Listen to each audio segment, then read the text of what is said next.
Greetings to everyone. In this video, I'm going to discuss about the molecular orbital theory. This theory developed by Hund, Mulliken and Huckel. And this theory different from valence bond theory mainly in the fact that electron in a molecule is not considered to be under the influence of a particular nucleus but is under the influence of all the nuclei present. The total wave function is the product of the wave functions of various electrons involved in the bonding. Let's discuss the major postulates of the MO theory.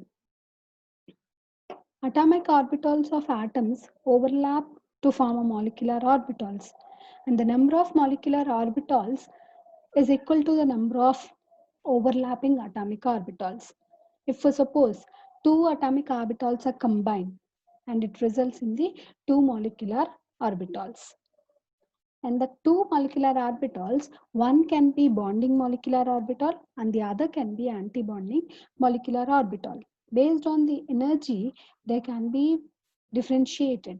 The one with lower energy is considered as a bonding molecular orbital, whereas the one with higher energy is considered as anti-bonding molecular orbital. And each molecular orbital can accommodate maximum of 2 electrons with opposite spin, same as atomic orbitals. And depending on which type of molecular atomic orbitals are overlapping and how do they overlap, the molecular orbitals can be designated as sigma, sigma star, or pi, pi star, delta, delta star. And here the star symbol indicates the anti-bonding molecular orbitals. In case the atomic orbitals which can combine depends on their energy. The atomic orbital with equal energy, with equal orientation, with equal symmetry can only overlap. 1s atomic orbital cannot combine, cannot overlap with the 2s atomic orbital. Equal energy atomic orbitals can only overlap and results in the formation of a molecular orbital. And the filling of electrons in various molecular orbitals obeys the Haber principle, Hund's rule, and Pauli's principle.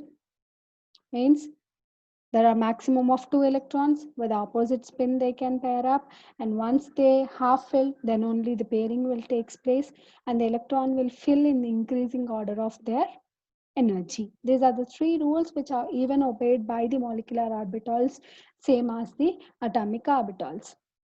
And if you consider the wave functions of two atoms as psi A and psi B, if they too overlap, the linear combination of atomic orbitals method can gives us a clear picture what is the resultant wave function for the molecule. And for the resultant wave function of a molecular orbital, it can be given as simple addition as a sum, that is psi A plus psi B. And such type of molecular orbitals are called as bonding molecular orbital. And this is by addition of wave function, or it is called constructive mode of overlapping. If the energy of bonding molecular orbitals is less than that of the constituent overlapping of atomic orbitals, and in case the electrons are filled into this bonding molecular orbital, this can stabilizes the molecule much. And the bonding molecular orbitals have lower energy. We're talking about the bonding which are formed by the addition of simple addition of wave functions of an individual atomic orbitals, and they will have more electron density and it imparts stability to the molecule. And every electron in the bonding molecular orbital can contribute the attraction between the two atoms. And this results when the both atoms or both atomic orbitals have same sign, then it results in the bonding molecular orbital. And what are anti-bonding? Anti-bonding molecular orbitals are resulted when the overlapping is done by destructive way or subtraction of wave functions of the concerned atomic orbitals gives us the anti-bonding, which is represented as psi star is equal to psi A minus psi B. And these wave molecular orbitals which are formed by subtraction of the wave functions of individual atomic orbitals, their energy will be more and it destabilizes the molecule. Let's discuss the characteristic of atomic orbital. Generally, as I told, they will have more energy and the electron density will be less, and it instabilizes the molecule, and there will be repulsion of two combined atoms. And then whenever the atomic orbitals have different sign, then it results in the antibonding molecular orbitals. And the probability of finding an electron in even in molecular orbital is given as psi square. And if you calculate the psi square, that for bonding, it is given as psi square plus psi a square plus psi b square plus 2 psi a psi b. Whereas for antibonding, this becomes psi a square plus psi b square minus 2 psi a psi b.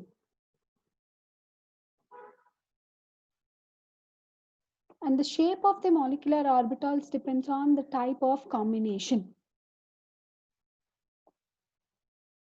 Means if s orbital combines another s orbital, it results in sigma.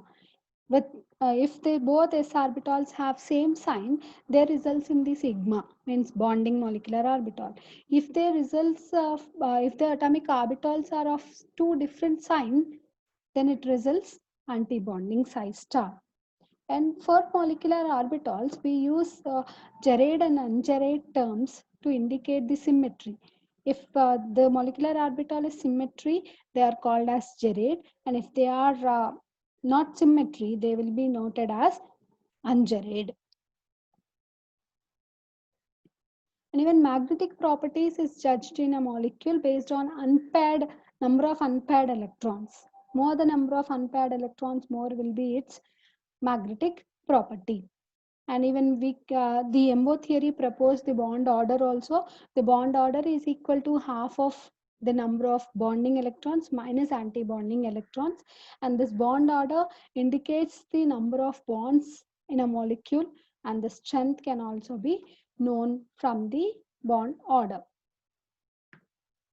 And we'll discuss the EMBO diagram in the next video. Please watch that video. Thank you.